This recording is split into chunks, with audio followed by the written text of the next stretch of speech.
Don't ever do things for people. Don't do things to impress people. Do things for yourself. Because people can do things for themselves, even way better than yourself. So do things for yourself.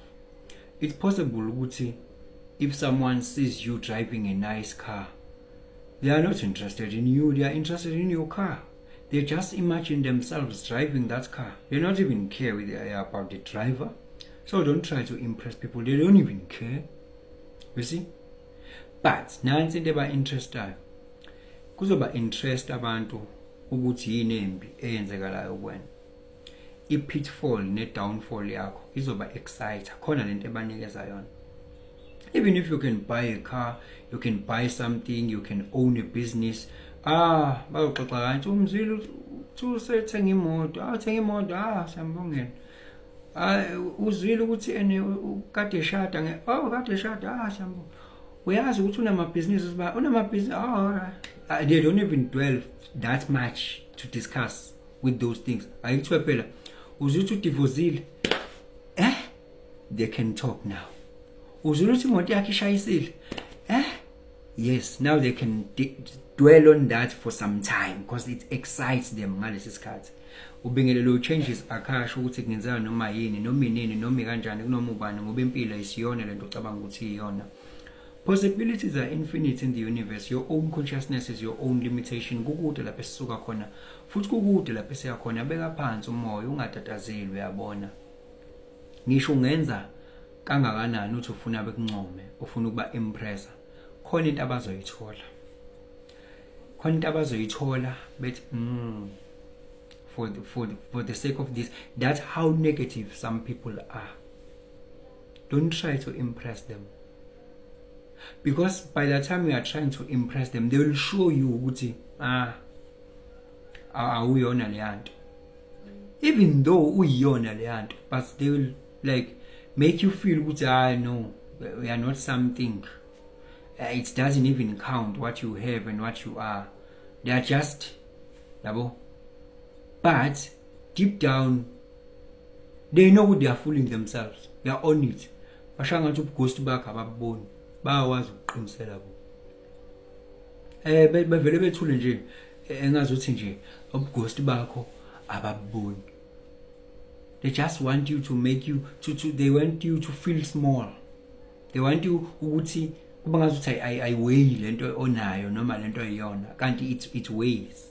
And that is why you have to be honest and authentic. Honest to yourself.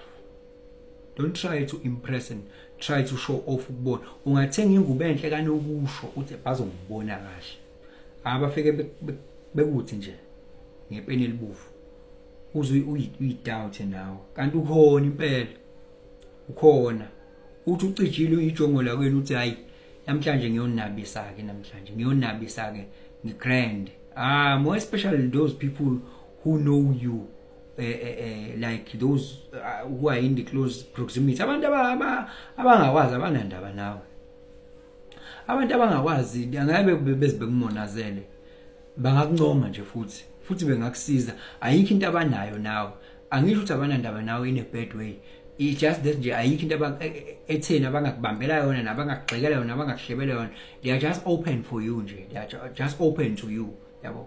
But laba even if you say you want to impress them, those who know you, those who are in the close proximity, even your family members, your colleagues, your friends, your congregation, the people you know, the people you trust, and the people you expect which at some point they might help you, are the ones that they are jealous, they are envious about your life, about your success. Yabo. Bayahleba benza zonke izinto lezi. Kuyaba exciter ukuthi lo uthola ukuthi all along you've been a good person. All along you've been trying your best. Yabo. Ngalo lo suku nje ushelelile. Bazoma ngalokho ukuthi siyamazi nje enjena anganeni ukuthi kwenzeke kanjani ukuthi. Kanti kusho ukuthi all along they saw ukuthi ngukuthi but no one came to admire me. And in fact, bona they were just making me feel small about ukuthi this is the better version of myself I'm trying to portray out there. They made me feel small. They never encouraged me. But if something bad happens, now they have a learned naligama lesingisi libaleka. Kodwa kusho ukuthi sebenesibindi manje sokuthi bethi awu ukuthi kanti bebekubona lokho ukuthi kwenzeka kanjani ukuthi yabo awu angithi wena phela awu angano spiritual lo ukwaze kanjani ukuthi enze 1 2 3 kanti babona spiritual awungani lona uhlezi nje confident yena kwenzeka they just want to focus. That is why yabona bafethu mangithi mina ngiambassador ye-individualism, ngi-ambassador ye-self-sufficiency and self-dependent. Yabo? Leyo nto ngiyi-ambassador yakhona. Lokho yabona njengoba ngisho ngithi mina ithi i-symphony eproducewa ukuhlangana kwama-musical instruments is a very great one. And kumele uyivumele ipiano ibe piano, igita ibe igita, isnare sibe snare, hi-hat ibe hi-hat, everything, basket ibe basket. Akudingeki ukuthi kube khona into ezama ukuthi enye ayifane nenye. No. Yabona nje umuyi-individual, phila le mpilo le ekuthokozisayo wena. Ungavumi ukuthi bekufanise nabo ukuze wena uthenge ukuthi ube accepted kubona. No. It's impress wena. It's impress wena. And futhi uba consistent ke lapha ukhathala ngoba yabo I learned that a lot. Ngangingayazi leyo nto leyo. Kodwa I learned it a hard way. Yabo. Ifunda ukuthi uzinelise wena uthi yeah. Yazi ukuthi uma uwazi ukuthi lento ngiyazithanda mina. Futhi it's all about me. Konke ngikwenzayo ngikwenzela mina. Ngisho ngaphuma uswenke kanjani uyazizwa ukuthi ngi right. Yes. Even ungangangcoma, ngisho ngangenzani, vele in the first place you are not part of the equation. So it doesn't count. Yabo? So what I know is the identity of who I am now. It's my identity. This is who I am. I do things this way and I'm happy ngaloko. So trying to impress people will show you ukuthi we are not impressed. Even though ukuthi yes ushayile, we ghost impela kule vicinity kodwa uthi hayi George uya developer khona uya shape uya gym wenze yonke lifestyle yakhe ishintshile but bazokukhombisa lutho bese kuba khona okukodwa lokho kubenza baxoxe kamnandi abantu kungakhona into yenzile ukuthi wena mhlambe owner a certain business yabo okuhle ngawo othenje ukuzamile ngawo kuzwakala khona abakwazi bekuhlebeke ngoba phela ukuhleba vele kuyipart of bona abantu. Okay, how kunento ukuthi ayenzile siyazi ukuthi une business une company enze ukuthi mhlambe ucolleagues mhlambe whoever mhlambe family members. Oh okay, uyivule nini?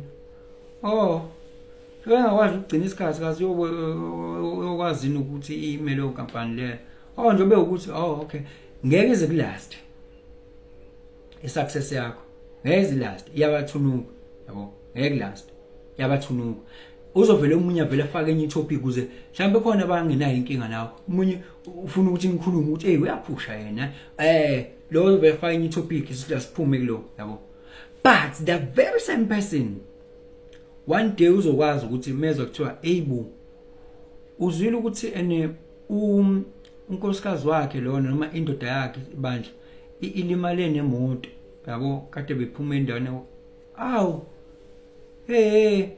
awu mhlambe edakiwe phela ukuthi nayo that one can last it can even revitalize other things ngawe na ezinye nje they can group them together. Now they can talk. Now they cannot even put and change the topic or change the subject. No, because now there's something negative. Yeah, now they can talk. Why?